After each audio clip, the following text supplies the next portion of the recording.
बिस्मिल्लाहिर्रहमानिर्रहीम। अस्सलाम वालेकुम। मेरा नाम है मोहम्मद अब्दुल्ला शाहिद और हम लोग सेकेंड ईयर केमिस्ट्री के चैप्टर नंबर 8 जो कि ऑर्गेनिक केमिस्ट्री का है उसमें से आज डिस्कस करने जा रहे हैं अल्केन्स के बारे में। तो पहले हम लोगों ने नोमेनक्लेचर अल्केन, अल्कीन और अल्काइन वो पढ़ लिया। उससे पहले कुछ इंट्रोडक्शन था चैप्टर का वो किया। उससे पहले जो नोमेनक्लेचर था उसके बारे में थोड़ा सा ओवरव्यू किया था। आज हम लोगों ने अल्केन्स के बारे में डिस्कस करना है। तो सबसे पहली चीज बेटा ये है कि अल्केन्स को दूसरे लफ्जों में हम लोग पैराफिन्स का भी नाम देते हैं। अब पैराफिन्स क्या होता है? पैरा का मतलब होता है लिटिल, फिन्स हम लोग कहते हैं अफिनिटी। लिटिल अफिनिटी, लिटिल का मतलब हम लोग पता है बेटा होता है थोड़ी या थोड़ा। अफिनिटी हम लोग बोलते हैं एबिलिटी को, सलाहियत को, या जिसको हम लोग कैपेसिटी भी बोलते हैं उसको अफिनिटी का नाम देते हैं। तो लिटिल अफिनिटी का मतलब क्या? थोड़ी एबिलिटी, थोड़ी सलाहियत। अब सलाहियत थोड़ी किस चीज की होती है? हम लोग यहाँ पर ये कहते हैं जो पैराफिन्स हैं वो इसलिए बोलते हैं कि इनके अंदर ना होती है लिटिल अफिनिटी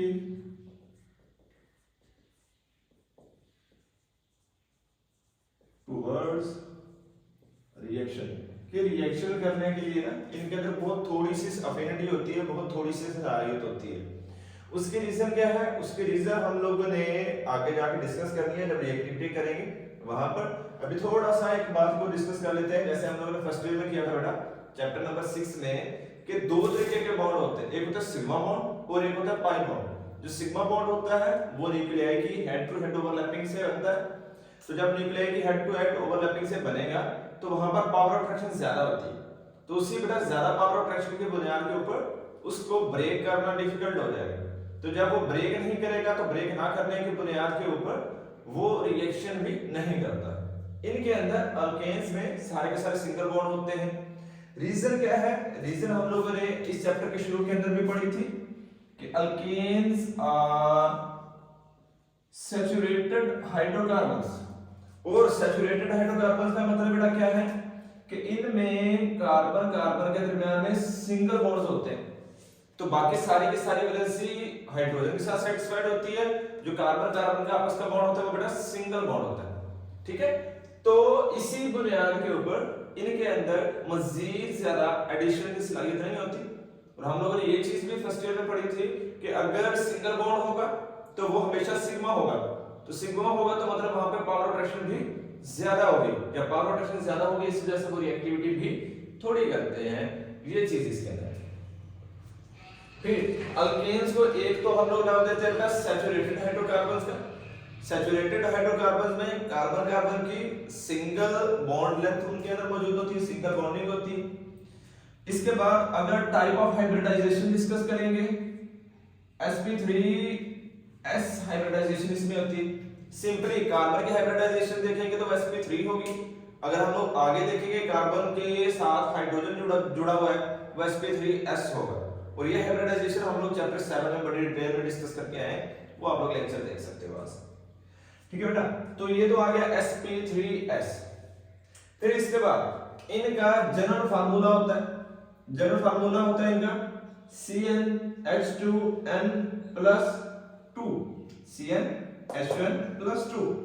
अब इसमें n क्या होगा? n कोई भी होल नंबर होगा। होल नंबर मतलब मुकम्मल अदद जो कि फ्रैक्शंस में ना हो, जैसे 1 है, 2 है, 3 है, 4 है, वो यहाँ पे n होगा। वो पुट करेंगे तो हमारे पास बेटा इसकी वैल्यूज होती है ना वो निकल आती है। फिर इसके बाद इनका जो सबसे पहला मेंबर होता है वो फर्स्ट मेंबर बेटा इनके अंदर आता है CH4 एक कार्बन वाला जिसको हम लोग मीथेन बोलते हैं। फिर आता है C2H6 so on.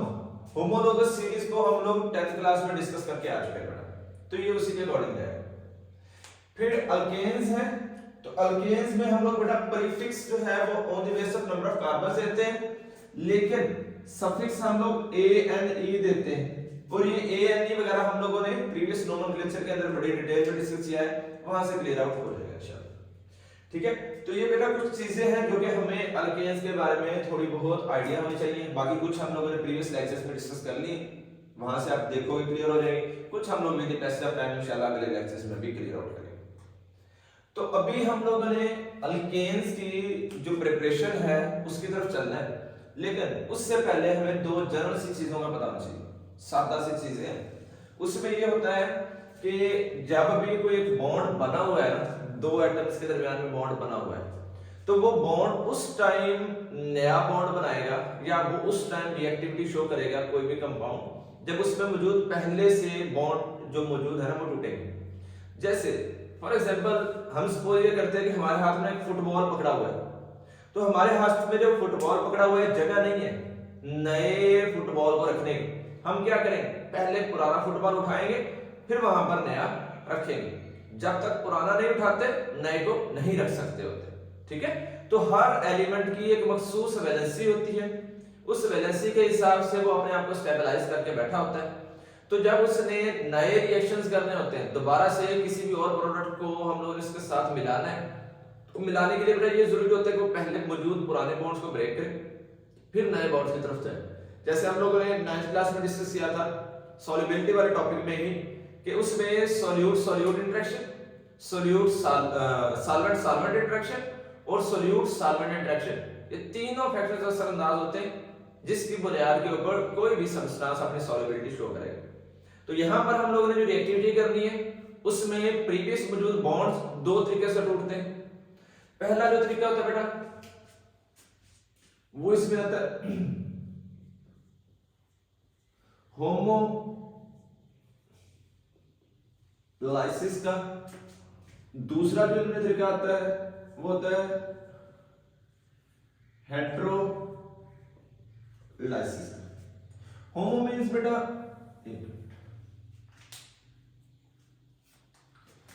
Homo means same, lysis means break down splitting. इसी तरीके से hetero means different, lysis means break down, या बेटा हम लोग स्प्लिटिंग का भी नाम देते हैं। होमोलाइसिस मतलब same breakdown, heterolysis means different breakdown.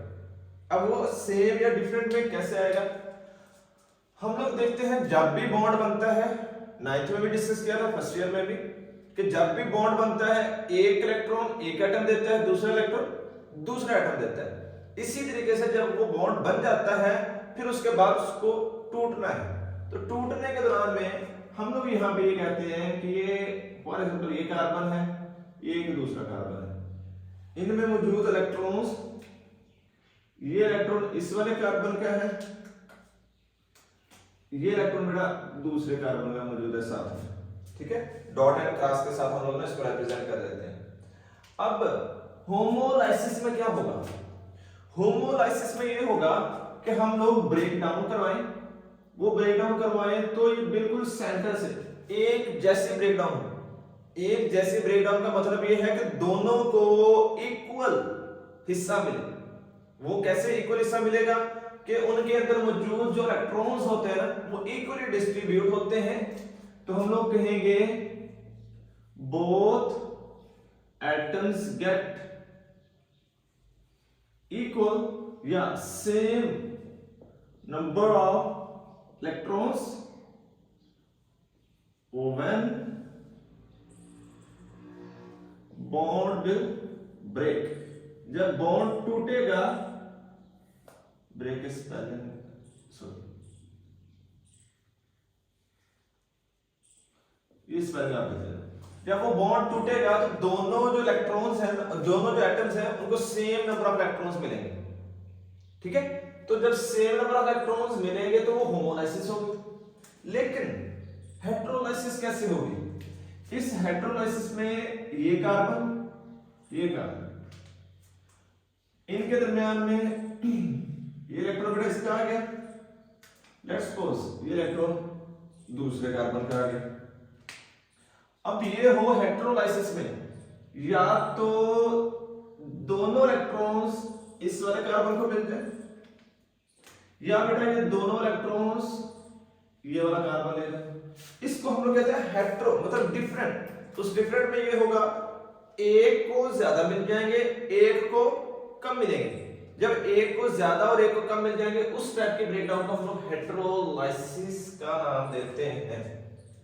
तो हम लोग यहां पे कहेंगे one atom gets the pair of electron, एक ही एटम जो होता है ना वो पेयर ऑफ इलेक्ट्रॉन हासिल कर लेता है। हम लोग यहां पे ये भी कहेंगे from bonded pair of electron, electron का जो जुड़ा हुआ जोड़ा है ना, जो आपस में बॉन्ड किया हुआ जोड़ा है, उसमें से एक एटम को ही दोनों इलेक्ट्रॉन्स मिल जाते हैं। यहां पर क्या है, एक को एक, दूसरे को एक, दोनों को इक्वली मिले थे। यहां पर क्या है, डिफरेंटली मिले, एक को ज्यादा और एक को बेटा कम मिले। ठीक है, इसी बुनियाद के ऊपर जब यहां पर दोनों को एक जैसे मिले हैं, there will be no charge.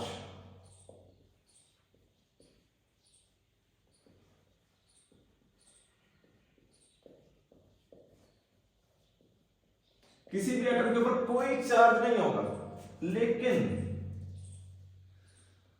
यहां पर होगा negative charge will be on that atom which gets pair of electron या इलेक्ट्रॉनिक पेयर आप लोग बोल देते हो। Positive charge will be there on that atom which do not gets any electron, जिसको इलेक्ट्रॉन नहीं मिलता उसके ऊपर पॉजिटिव चार्ज। क्यों?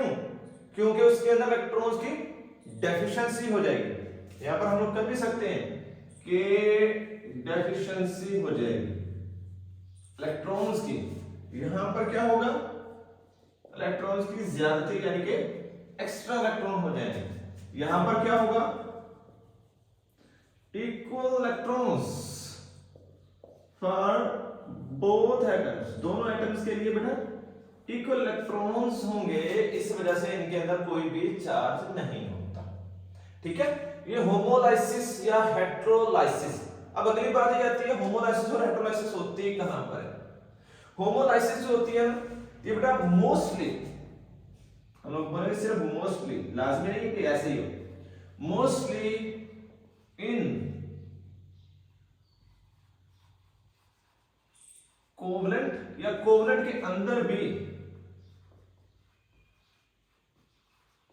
होमो एटम्स, होमो एटॉमिक मॉलिक्यूल्स का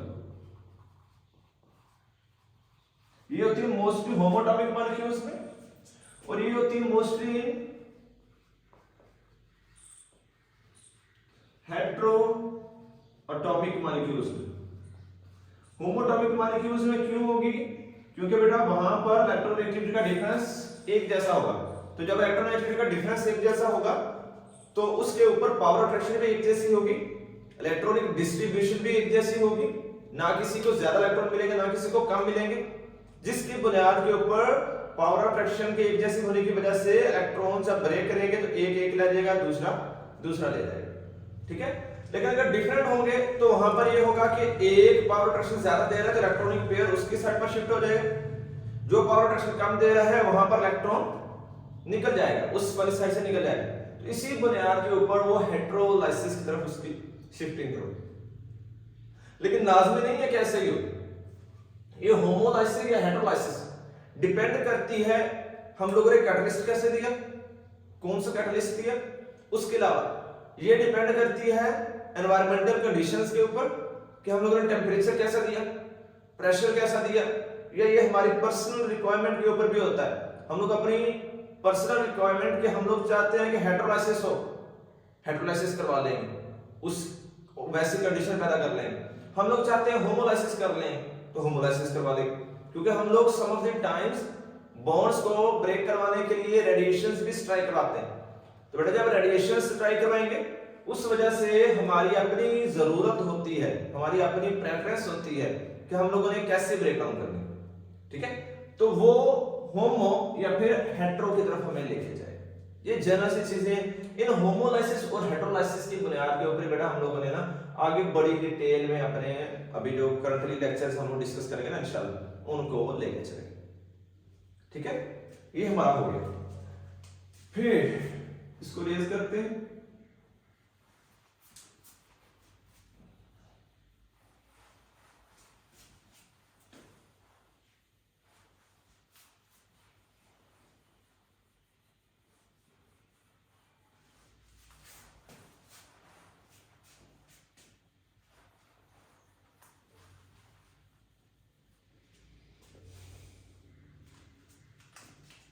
अब बेटा हम लोग चलते हैं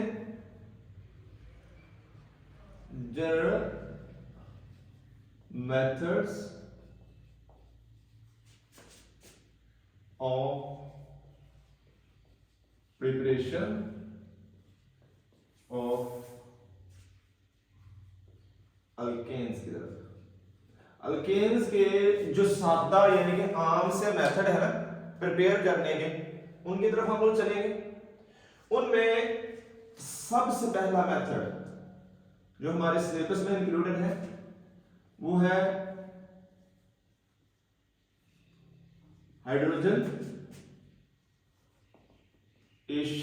हाइड्रोजनेशन है basically of unsaturated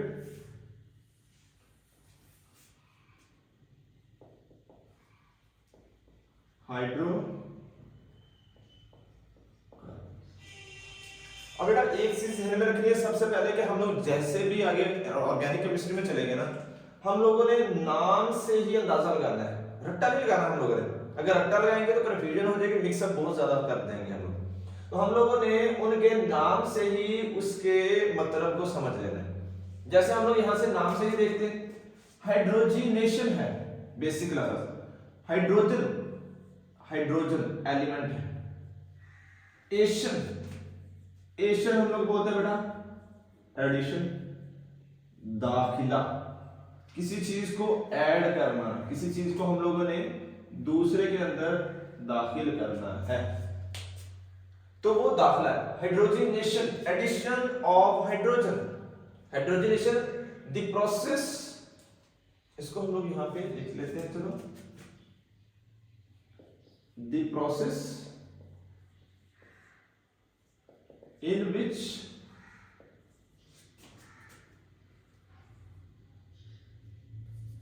we add hydrogen कर ले या addition of hydrogen take place। Hydrogen तो ऐड करना है, कहां पर ऐड करना है? इन अनसैचुरेटेड। अल्केन क्या है बेटा? सैचुरेटेड है। अनसैचुरेटेड कौन से होते हैं?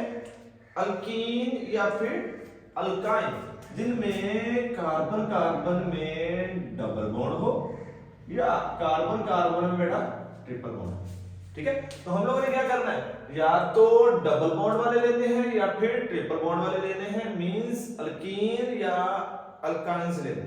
अब लेने क्या है?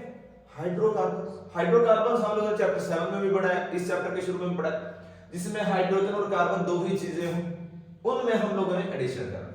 तो यहां पे क्या होगा? Hydrogenation is the process in which we add hydrogen in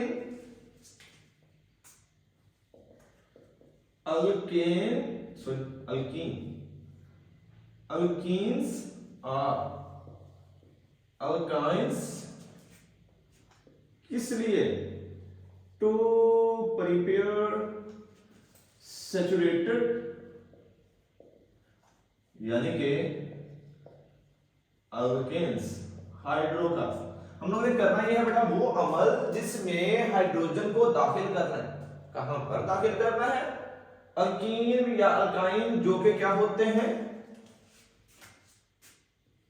unsaturated hydrocarbon है, उनमें हम लोगों ने दाखिल करना है किस लिए? ताकि हम लोग अल्केन हासिल कर सके जो कि सैचुरेटेड होता है। ठीक है बेटा, ये तो हमें नाम से पता चल गया, यहां पर हमारा क्वेश्चन क्लियर हो गया। अब हम लोग जनरल मेथड के अंदर इसको ना क्लियर करने की कोशिश करते हैं। सबसे पहले आ गया बेटा अल्काइल, कोई भी अल्काइल ले लेते हैं, साथ में हम लोग ने ले लिया CH डबल बॉन्ड CH2, हम पहले अल्कीन से प्रिपेयर कर लेते हैं, प्लस H2 हाइड्रोजन लेना है हम लोगों ने, तो फिर रिएक्शन करवाना है इनका। रिएक्शन के नतीजे में ना यहाँ पे हम लोग कैटलिस्ट देंगे निकल, टेम्परेचर भी देंगे कुछ, और साथ में हम लोग इसको प्रेशर भी देंगे। 200 to 300 डिग्री सेल्सियस टेम्परेचर ले लेते हैं, फिर साथ में प्रेशर की वेरिएशन होती है, वो टेम्परेचर के ऊपर डिपेंड करता है और चेन लेंथ के ऊपर डिपेंड करता है कि प्रेशर हम लोग कैसा है। ठीक है बेटा, अब फिर क्या करना है, कैसे हाइड्रोजन ऐड होगी। ठीक है, अब यहां पर तो डबल बॉन्ड है, सैचुरेटेड है, एक बॉन्ड इसमें से सिग्मा है, एक बॉन्ड इसमें से बेटा पाई। हम लोगों ने पढ़ा था हमेशा पहला बनने वाला बॉन्ड सिग्मा होता है, चैप्टर 7 में भी डिस्कस किया था, अगर आप लोग देखो वहां से। और जो दूसरा बनने वाला बॉन्ड होता है वो कौन सा होता है? पाई होता है। पाई हम लोगों ने पढ़ा था, ये तो न्यूक्लियाई की हेड टू हेड ओवरलैपिंग की वजह से बन गया सिग्मा। पाई बनता है हमेशा साइड में ओवरलैपिंग की वजह से, तो जब पाई साइड में ओवरलैपिंग की वजह से बनता है, वहां पर पावर प्रोटेक्शन बेटा थोड़ी होती है, इस वजह से वो पाई को हम लोग ब्रेक करेंगे। तो जब पाई को ब्रेक करेंगे फिर हाइड्रोजन ऐड करेंगे। इसके लिए ना हम लोगों ने मैकेनिज्म करना होता है, वो मैकेनिज्म आप लोगों को आना चाहिए। अब चीज ये है, आप लोगों को ये बोला जाए कि आप लोगों ने ना अमेरिका या फिर किसी और सऊदी अरेबिया जाना है हज या उम्रे के लिए, तो आप लोगों को ये बोला जाए कि आप लोगों ने यहां से सऊदी अरेबिया जाना है। ठीक है, आप लोगों को रास्ता ना बताया जाए कैसे जाना है, तो पहुंच जाओगे। या तो ये होगा कि किसी के साथ किसी को बोले कि तू हमें ले जा, ठीक है, जिसे पता होगा रास्ते का, या फिर ये होगा कि चुप करके उठेंगे, टिकट कराएंगे, एरोप्लेन के ऊपर बैठेंगे, वो तो पायलट की मर्जी है, हमें ले जाए दुबई ले जाए, वो हमें ले जाए सऊदी अरेबिया ले जाए, वो हमें किसी और जगह ले जाए, वो तो फिर पायलट की मर्जी होगी। सही है, तो बेटा मैकेनिज्म अगर हमें रास्ता पता होगा तो हम लोग खुद पहुंच जाएंगे आसानी से, इसलिए हम लोग ना यहाँ पर मैकेनिज्म करेंगे। तो मैकेनिज्म हमारे कुछ ना क्वेश्चंस का कुछ टॉपिक्स का है बुक में दिया हुआ, वो एनुअल के अंदर पूछते हैं, वो आप लोगों ने उस अकॉर्डिंगली भी कर लेना है। लेकिन ये जो मैकेनिज्म हम लोग करेंगे ना, जिनका बुक में नहीं दिया हुआ, वो आप लोग पेपर में भी ना लिखो तो काम चल जाएगा, यानी कि डायरेक्टली इक्वेशंस लिख लो। लेकिन ये सिर्फ मैं समझाने के लिए बता रहा हूँ कि अगर आप लोगों ने ये चीज देख ली, टॉपिक की हेडिंग देख ली, हेडिंग से आप लोगों का रिएक्टेंट आ गया, प्रोडक्ट बनाना है, प्रोडक्ट कैसे बनाना है? मैकेनिज्म से। लेकिन अगर आप लोग ना हेडिंग का मतलब याद करोगे ना मैकेनिज्म समझोगे, तो आप लोगों को पूरी इक्वेशन को रट्टा लगाना पड़ेगा। ऐसे हमारा रट्टा गया, रट्टा नहीं लगाना हम लोगों ने, सिर्फ और सिर्फ क्या करना है, इस हेडिंग को बेटा देख लेना है, उससे ये आंसर आ जाएगा, मैकेनिज्म देख लिया तो हमारा प्रोडक्ट है। ठीक है, होप सो केमिस्ट्री आसान हो जाएगी आप लोगों के लिए इंशाल्लाह। तो मैकेनिज्म बेटा, मैकेनिज्म में हम लोगों ने क्या पढ़ा था पीछे कि होमोलाइसिस हेटेरोलाइसिस, पहले पुराने बॉन्ड ब्रेक फिर नए बॉन्ड बनेंगे, इनके भी बॉन्ड टूटने, हाइड्रोजन को दाखिल करना है। हाइड्रोजन तो H2 की फॉर्म में, H2 की फॉर्म में मतलब मॉलिक्यूलर फॉर्म में है, मॉलिक्यूलर फॉर्म में है तो क्या होगा, ब्रेक नहीं करेगा, वो एडिशन नहीं करेगा। हम लोगों ने क्या करना है, उसको एटॉमिक फॉर्म में लेके आना, उसके बॉन्ड्स खाली करवाने। तो बेटा बॉन्ड्स खाली करवाएंगे यहां पर पहले, तो वो बॉन्ड्स कैसे खाली होंगे, हम लोगों ने कैटलिस्ट लिया, टेम्परेचर लिया, हम लोग ये करेंगे कि ये जो भी हमारा रिएक्टेंट होगा, जो भी अनसैचुरेटेड हाइड्रोकार्बन होगा, उसको और हाइड्रोजन को या तो पहले अकेला इसको दाखिल कर ले हम लोग, निकल कैटलिस्ट के साथ में हम लोग दाखिल कर देते हैं इसको, निकल क्या करता है, इनके बॉन्ड ब्रेक करवा देता है। अब बॉन्डिंग कौन सी ब्रेक करेगी इनकी होगी होमोलाइसिस के जरिए से ब्रेक डाउन। होमो वो कैसे, alkyl CH double bond CH2 था ना बेटा, ये टूट गया। जब ये टूट गया तो होमोलाइसिस हुई, होमोलाइसिस के नतीजे में एक इलेक्ट्रॉन इसको मिल गया, एक इलेक्ट्रॉन इसको मिल गया, बन गया फ्री रेडिकल। फ्री रेडिकल कैसे बना, दो इलेक्ट्रॉन थे सेंटर में, अब वो दोनों इलेक्ट्रॉन, एक इलेक्ट्रॉन इसको मिल गया, एक इलेक्ट्रॉन इसको मिल गया, ऑड नंबर ऑफ इलेक्ट्रॉन्स बन गए, ताक आदाद में इलेक्ट्रॉन्स। वो कैसे, दो हाइड्रोजन मतलब दो इलेक्ट्रॉन हाइड्रोजन के, दो इलेक्ट्रॉन कार्बन के। थोड़ा सा मैं समझा देता हूं यहां पर जल्दी जल्दी से। हाइड्रोजन हाइड्रोजन बेटा, अब देखिए हम लोग तो दो इलेक्ट्रॉन यहाँ पे है, दो यहाँ पे है, दो ही इलेक्ट्रॉन इन कार्बन के दरमियान में है, फिर एक हाइड्रोजन जो है ना वो यहाँ पे मौजूद है। अब हम लोग देखें तो दो इलेक्ट्रॉन यहाँ पे है, दो यहाँ पे, अब ये रेडिकल बाद में है। अब देखो कितने इलेक्ट्रॉन्स हैं, दो, दो चार, दो छह इसके पास। लेकिन पहले जब डबल बॉन्ड था तो कितने थे, दो, दो चार, दो छह और दो आठ थे। अब होमोलाइसिस हुई है, होमोलाइसिस के दौरान में ये इलेक्ट्रॉन इसको मिल गया, ये इलेक्ट्रॉन इसको मिल गया, जिसकी वजह से इसके पास और इसके पास कितने इलेक्ट्रॉन बेटा हो गए। इसके पास देखो दो, दो चार, दो छह और एक सात, इसके पास देखो दो, दो चार, दो छह और एक सात, दोनों के पास सात सात इलेक्ट्रॉन हो गए। हम लोगों ने फ्री रेडिकल 9th में पढ़ा था, क्या पढ़ा था, वो सब्सटेंस जिसमें ऑर्डर नंबर ऑफ इलेक्ट्रॉन्स हो ताप आधार में 1 3 5 7, इससे ज्यादा तो होते नहीं है ना, क्योंकि ऑक्टेट रूल को फॉलो करते हैं। तो बेटा 1 3 5 7, अब यहाँ पर 2 2 4 2 6 7 है, फ्री रेडिकल बन गया। और हम लोगों ने पढ़ा free radical is highly reactive, बहुत ज्यादा रिएक्टिव होता है, वो तेजी से रिएक्शन करने की कोशिश करता है। लेकिन करेगा किसके साथ, ये हाइड्रोजन भी है, निकल इन हाइड्रोजन्स की भी करवा देगा बेटा होमोलाइसिस। ये थे दोनों इलेक्ट्रॉन, इन इलेक्ट्रॉन्स को एक इसने ले लिया, एक उसने ले लिया, इस हाइड्रोजन के पास भी एक इलेक्ट्रॉन, इसके पास भी, दोनों के पास बेटा एक एक इलेक्ट्रॉन हो गया। जब दोनों के पास एक एक इलेक्ट्रॉन हो गया, ये हाइड्रोजन ना बेटा इसके पास चला जाएगा, ये हाइड्रोजन इस कार्बन के पास चला जाएगा। Bonding complete, is it clear? Bonding complete हो गई, हमारे पास क्या बना, अल्काइल। ये तो सिंगल बॉन्ड कार्बन पहले था, single bond hydrogen, single bond carbon, single bond hydrogen, ये दो हाइड्रोजन पहले थे। अब क्या हुआ, एक हाइड्रोजन बेटा इधर आ गया, एक हाइड्रोजन इधर आ गया, तो अल्केन बन गया कि नहीं। हमारा प्रोडक्ट क्या बना, alkyl CH2 CH3, alkane prepare हो गया। ठीक है, तो यूं इस तरीके से हमारा जो होगा ना वो अल्केन प्रिपेयर हो जाएगा। क्लियर हो गया? ठीक है, आगे इसकी और ये तो जन एग्जांपल की थी। अगर हम लोग यहां पे ले ले इथीन, जैसे आ जाए H2C double bond CH2 plus बेटा हम लोग लेंगे H2, तो वही कैटलिस्ट और एनवायरमेंटल कंडीशंस। फिर हम लोगों ने दोबारा से मैकेनिज्म की तरफ चलना है। अब इसका मैकेनिज्म मैं थोड़ा सा जल्दी जल्दी बताऊंगा आप लोगों को, क्योंकि पीछे हम लोगों ने क्लियर कर लिया। फिर भी अगर कुछ है जाए तो आप लोग पूछ सकते हो। यहाँ पे हम लोगों ने करवाई फिर से होमोलाइसिस, होमोलाइसिस की वजह से H2C सिंगल बॉन्ड CH2, ये भी रेडिकल, ये भी रेडिकल। चलो पहले हम लोग इसको ना डबल बॉन्ड ही बनाते हैं। ये डबल बॉन्ड यहां से ब्रेक किया, ब्रेक करने के बाद नेक्स्ट हमारे पास बना था H2C सिंगल बॉन्ड CH2, और इस वजह से ये भी रेडिकल और बेटा ये भी रेडिकल। फिर हाइड्रोजन्स के दरमियान में इलेक्ट्रॉन था, बॉन्ड था, ये भी तोड़ा, तोड़ने की वजह से क्या बना, H रेडिकल और H रेडिकल। ठीक है बेटा, अब एक हाइड्रोजन इस कार्बन के साथ, एक हाइड्रोजन इस कार्बन के साथ, तो हमारा क्या बन गया, यहाँ पे H2C पहले था, एक हाइड्रोजन सिंगल बॉन्ड, CH2 पहले था, एक हाइड्रोजन, क्या प्रोडक्ट बना, CH3 सिंगल बॉन्ड, हाइड्रोजन इधर लिख लो इधर लिख लो, फर्क नहीं पड़ता। तो हमारे पास क्या प्रोडक्ट बन गया बेटा, पहले था मीथेन, अब क्या बना, मीथेन। तो ये हमारा प्रोडक्ट होगा ना वो इस रिएक्शन की वजह से क्लियर हो गया। ठीक है बेटा, ये मैकेनिज्म था और वो हमारा प्रोडक्ट इस फॉर्म के अंदर बन जाएगा।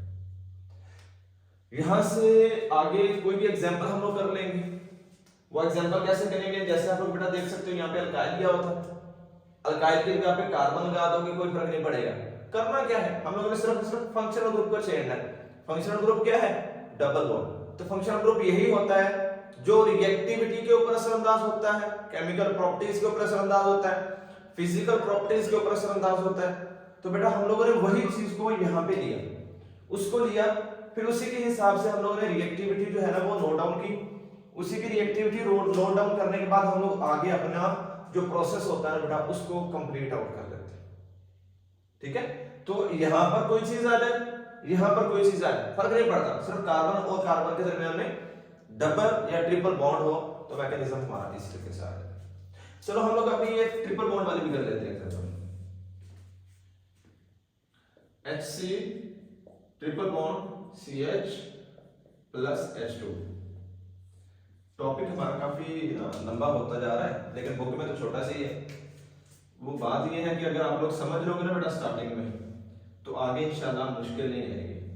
स्टार्टिंग वाले कुछ टॉपिक्स को अच्छे तरीके से देख लेना, हमारा इंशाल्लाह सारे के सारे ऑर्गेनिक के चैप्टर आसान हो जाएंगे। मैकेनिज्म में सबसे पहले होमोलाइसिस करवाएंगे हम लोग। होमोलाइसिस में क्या होगा, HC ट्रिपल बॉन्ड CH, जब ये लेंगे इसमें क्या है, ये वाला बॉन्ड एक सिग्मा है, दो बॉन्ड इसमें पाई के मौजूद है बेटा।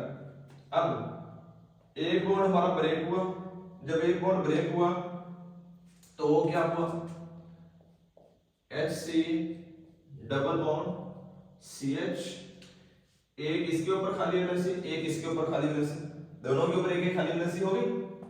फिर ये हाइड्रोजन है, एक हाइड्रोजन लिया, इनको भी ब्रेक कर दिया, इनके ऊपर भी एक खाली वैलेंसी, ये हाइड्रोजन इसके साथ, ये हाइड्रोजन इसके साथ, क्या प्रोडक्ट बना हमारा, हमारा प्रोडक्ट बेटा बना H2C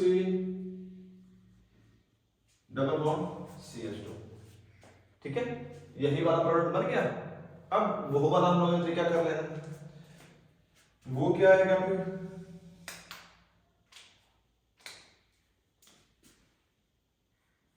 H2C double bond CH2, ये वाला बॉन्ड अब ब्रेक कर जाएगा, जिसकी बुनियाद पर H2C सिंगल बॉन्ड CH2, दोनों की एक वैलेंसी खाली। एक और मॉलिक्यूलर हाइड्रोजन लेंगे, यहां से बॉन्ड ब्रेक करेगा, करने के बाद हाइड्रोजन हाइड्रोजन, ये भी रेडिकल, ये हाइड्रोजन इसके साथ, ये इसके साथ, हमारा प्रोडक्ट क्या बनेगा बेटा,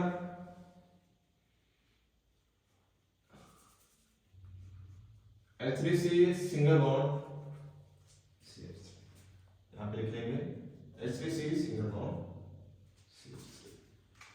ठीक है बेटा, ये था सारे का सारा हमारा हाइड्रोजनेशन। इसमें कोई भी क्वेश्चन हो तो आप लोग पूछो, लेकिन इसी के अंदर, इसी टॉपिक के अंदर ना एक क्वेश्चन बनता होता है, बड़ा इंपॉर्टेंट पेपर में आता है, what is the importance of hydrogenation, hydrogenation की अहमियत क्या है वो हम लोगों ने देखनी है। तो हाइड्रोजनेशन की अहमियत क्या है बेटा, हाइड्रोजनेशन के जरिए से हम लोग अनसैचुरेटेड हाइड्रोकार्बन्स को सैचुरेटेड हाइड्रोकार्बन्स में कन्वर्ट करते हैं। अनसैचुरेटेड हाइड्रोकार्बन्स क्या होते हैं बेटा, ऑयल। सैचुरेटेड हाइड्रोकार्बन्स क्या होता है, घी। वेजिटेबल ऑयल को वेजिटेबल घी में कन्वर्ट कर सकते हैं। अब ये जो ऑयल होता है ये हम लोगों को पता है रूम टेम्परेचर के ऊपर हम लोग खाना वगैरह बनाने के लिए भी इस्तेमाल करते हैं। रूम टेम्परेचर के ऊपर लिक्विड फॉर्म में अवेलेबल होता है, घी जो होता है ना वो रूम टेम्परेचर के ऊपर सॉलिड फॉर्म में मौजूद होता है। तो मतलब ये है वेजिटेबल ऑयल को वेजिटेबल घी में कन्वर्ट करने के लिए, यानी कि जो सब्सटेंस रूम टेम्परेचर के ऊपर लिक्विड होता है उसको रूम टेम्परेचर के ऊपर सॉलिड फॉर्म के अंदर कन्वर्ट करने के लिए हम लोग ये प्रोसेस करते हैं। ये हाइड्रोजनेशन की इंपॉर्टेंस है। फिर बेटा इसके बाद ना हमारे पास एक और चीज भी आ जाती होती है, और वो चीज जो है वो ये है कि हम लोग यहाँ पर हाइड्रोजनेशन में जो निकल कैटालिस्ट किया है, इसके अलावा हम लोग यहाँ पे प्लाटिनम और प्लाटिनम को भी एज ए कैटालिस्ट ले सकते हैं। लेकिन जब ये प्लाटिनम और प्लाटिनम कैटालिस्ट लेंगे तो ये ज्यादा रिएक्टिव होने की बुनियाद के ऊपर रिएक्शन को ज्यादा तेजी से कराते हैं और रूम टेम्परेचर के ऊपर ही वो रिएक्शन हो जाता है, कमरे के दर्जा हरारत के ऊपर ही, ठीक है। लेकिन बेटा यहाँ पर चीज ये है कि प्लाटिनम और प्लाटिनम ये कैटालिस्ट बहुत ज्यादा एक्सपेंसिव होते हैं, बहुत ज्यादा महंगे हैं। उन महंगे होने की बुनियाद के ऊपर इनको हम लोग यूज नहीं करते, ठीक है बेटा। प्लाटिनम और प्लाटिनम एक्सपेंसिव बहुत ज्यादा, इस वजह से इसको हम लोग यूज नहीं करते। निकल थोड़ा सा सस्ता होता है, दैट्स व्हाई हम लोग उसको यूज कर सकते हैं, ठीक है बेटा। ये था हमारा आज का टॉपिक। इसके बारे में अगर कोई क्वेश्चन हो तो वो आप लोग पूछ सकते हो। इंशाल्लाह नेक्स्ट जो मेथड्स हैं प्रिपरेशन के वो हम लोग नेक्स्ट करेंगे। थैंक यू सो मच, अल्लाह हाफिज़।